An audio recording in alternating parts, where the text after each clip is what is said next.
வணக்கம். என் பெயர் Prithviraj. Elizabeth Harrison எழுதின புத்தகம் தாந்தேவின் தரிசனம்.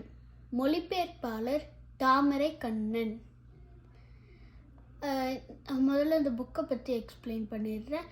தாந்தே அப்படின்ற ஒரு கேரக்டர் தான் இந்த புக்கில் ஒரு மெயின் கேரக்டர். அவன் எப்படி தரிசனம் பெறான், அப்புறம் அவன் கெட்டதுலேருந்து எப்படி நன்மையாக மாறுறான் அப்படின்றது தான் இந்த மொத்த கதையும்.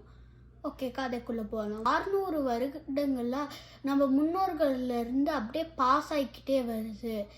ஓகே, தாந்தே அப்படின்றவன் ஒரு கெட்ட பையன். அவன் கெட்டது மட்டும் செஞ்சுட்டு வந்தான். அவன் வீட்டை விட்டு ஓடிடுறான். அப்புறம் ஒரு காட்டுக்குள்ளே போகிறான். அந்த காட்டில் என்னெல்லாமோ பண்ணுறான். தூங்கி எந்திரிக்கிறான். அடர்ந்த காட்டுக்குள்ளே இருந்தான். எந்த பக்கம் போகிறதுனே தெரியாது.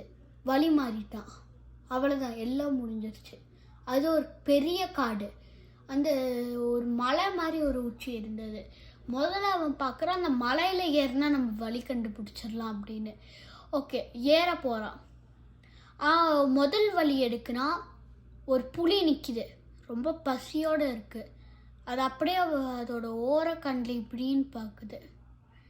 அப்புறம் செகண்ட் வழி எடுக்கிறான் பயந்துக்கிட்டே தாந்தே. அங்கே ஒரு சிங்கம் இருக்குது. அப்புறம் அந்த சிங்கம் அவனை அப்படியே கடிச்சு கொதறிடலாமோ அப்படின்னு பார்க்குற மாதிரி பார்க்குது. தாந்தே நடுங்கிக்கிட்டே அப்புறம் அடுத்த வழி அட்லீஸ்ட் ஃப்ரீயாக இருக்கணும் அப்படின்னு போகிறான். அங்கே ஒரு பெண் ஓனாய் இருக்குது, ஒரு தாய் ஓனாய் இருக்குது. அது அப்படியே பயங்கரமாக இருந்தது. அது 3 வழியிலேயே அது 3 மிருகங்கள் இருக்குது.